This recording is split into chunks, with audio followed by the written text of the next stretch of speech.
Shalom, selamat pagi, salam sejahtera buat kita semua. Bertemu kembali dengan Ibu Henry Linda Simanjuntak dalam video pembelajaran Agama Kristen kelas 10. Topik kita hari ini, mengasihi dan menghasilkan perubahan. Bacaan Alkitab dari Lukas 15 ayat 21 sampai 24, Yohanes 3 ayat 16, Roma 12 ayat 9 sampai 21. Tujuan pembelajaran dari materi kita hari ini, yang pertama menghayati nilai-nilai Kristiani, kesetiaan, kasih, dan keadilan dalam kehidupan sosial. Kedua, bersedia hidup baru sebagai wujud percaya pada peran Roh Kudus sebagai pembaharu. Menganalisis berdasarkan contoh-contoh dari surat kabar atau majalah tentang seseorang yang berkorban untuk orang lain karena cinta kasihnya. Dan yang terakhir, menerapkan hidup yang mengasihi dan berkorban melalui berbagai kegiatan.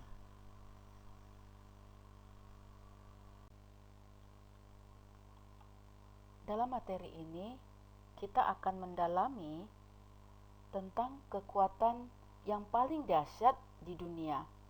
Kekuatan itu bukanlah kekuatan uang atau kekuatan senjata. Tuhan Yesus membuktikan bahwa kekuatan yang paling dahsyat itu adalah kekuatan cinta kasih tanpa syarat, cinta kasih yang total.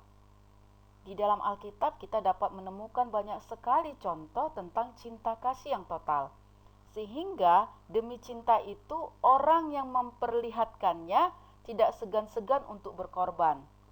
Hal ini tampak jelas di dalam kehidupan dan pengorbanan Tuhan Yesus seperti yang dapat kita temukan dalam Filipi 2 ayat 5 sampai 11. Di sini kita akan membahas tentang kisah cinta kasih seorang ayah, yaitu dalam kisah anak yang hilang yang tertulis dalam Lukas 15 ayat 21 sampai 24.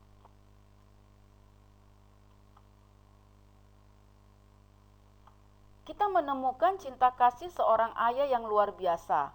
Barangkali kasihnya itu mencerminkan kasih Allah kepada kita, manusia yang berdosa. Dalam perumpamaan anak yang hilang ini, si anak bungsu meminta agar diadakan pembagian harta warisan padahal sang ayah masih hidup. Nah, anak-anak ibu bisa membaca kelanjutan perumpamaan dan cerita ini dalam Alkitab di kitab Injil Lukas 15 ayat 21 sampai 24.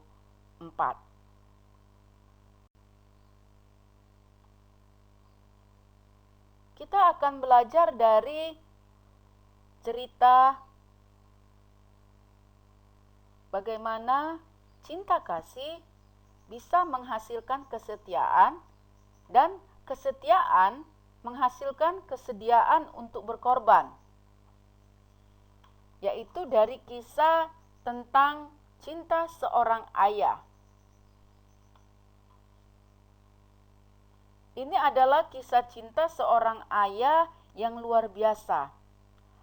Anak-anak ibu bisa membacanya di berita ABC News eksklusif Kathy Kim on her family's harrowing ordeal 11 Februari 2011. Di sini ayah mempertaruhkan nyawanya sendiri untuk menemukan pertolongan bagi istri dan kedua anaknya.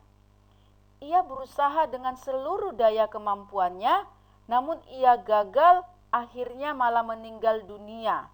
Tetapi istri dan kedua anaknya selamat.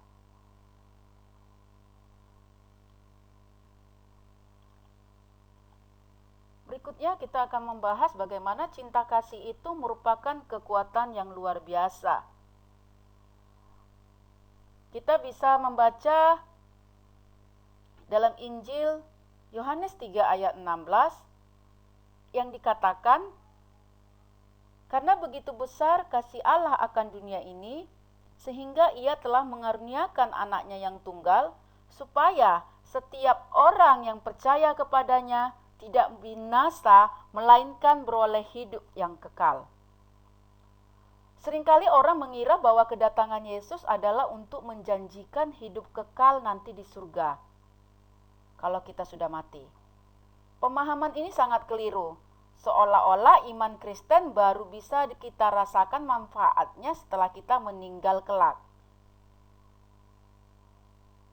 Kehadiran Yesus sebagai tanda kasih Allah bagi kita dunia, mestinya sudah bisa kita rasakan di masa kini juga. Ketika Yesus bersama-sama kita di dunia secara fisik sekitar 2000 tahun yang lalu, orang banyak sudah bisa menikmati kehadirannya. Yang lumpuh bisa berjalan kembali, yang buta bisa melihat, yang mati dibangkitkan, dan mereka yang tersingkirkan dihampiri Yesus, dan Yesus menjadi sahabat mereka. Orang-orang yang dijumpai dan disapa oleh Yesus mengalami perubahan yang dahsyat. Hidup mereka diliputi oleh sukacita dan pengharapan baru. Mereka menyadari bahwa hidup mereka bermakna karena Yesus.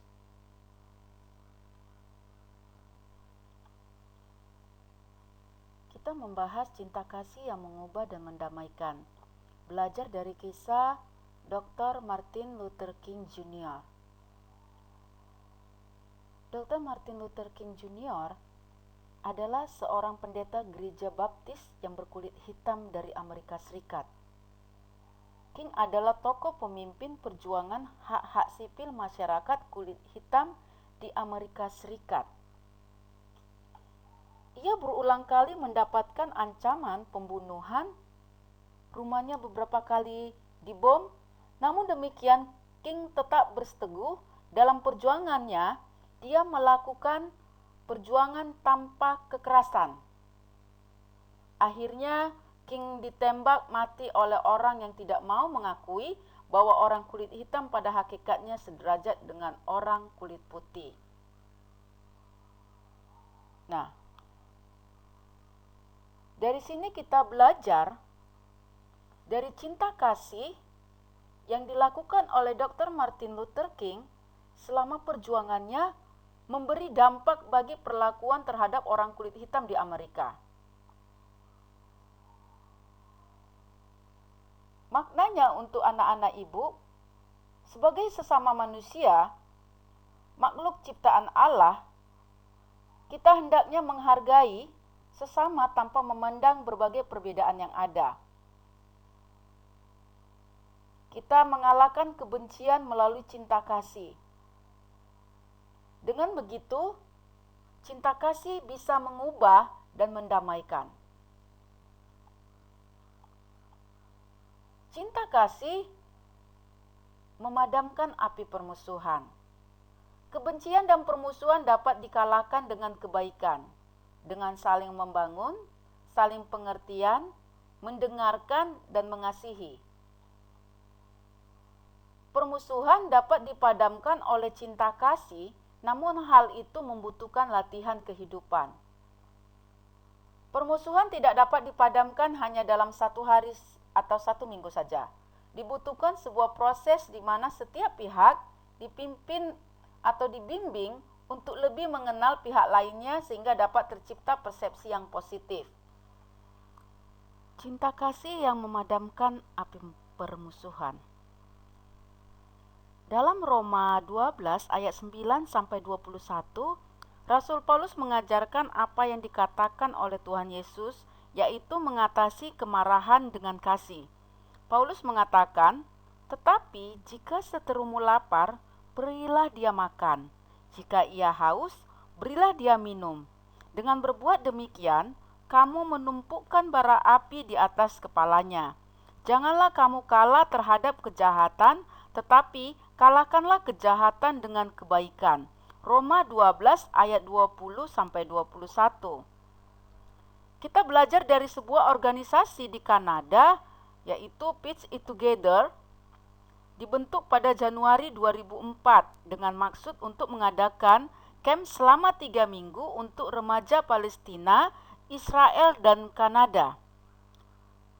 Camp ini berisi kegiatan seni gabungan, pembangunan tim, dan latihan dialog, kegiatan di udara terbuka, dan berbagai upaya kreatif untuk memungkinkan para pesertanya untuk saling bersahabat, membangun kecakapan dan berkomunikasi, dan cara baru dalam mendengarkan orang lain, menantang pandangan-pandangan lama yang dianggap memang sudah semestinya demikian stereotip, serta membangun rasa kasih terhadap musuh mereka.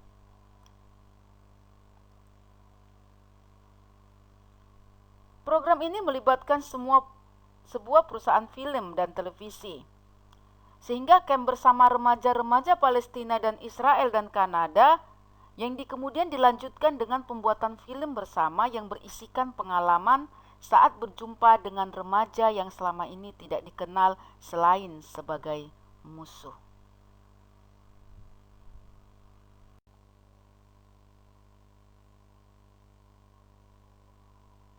Nah, kesimpulan materi kita hari ini, cinta kasih adalah kekuatan yang sangat dahsyat. Karena itu tidak mengherankan apabila ternyata banyak agama di dunia justru mengajarkan manusia untuk saling mencintai dan mengasihi. Sayangnya, banyak orang tidak memahaminya dan karena itu sering kali lebih suka mengambil jalan pintas untuk menghasilkan perubahan, misalnya dengan kekerasan.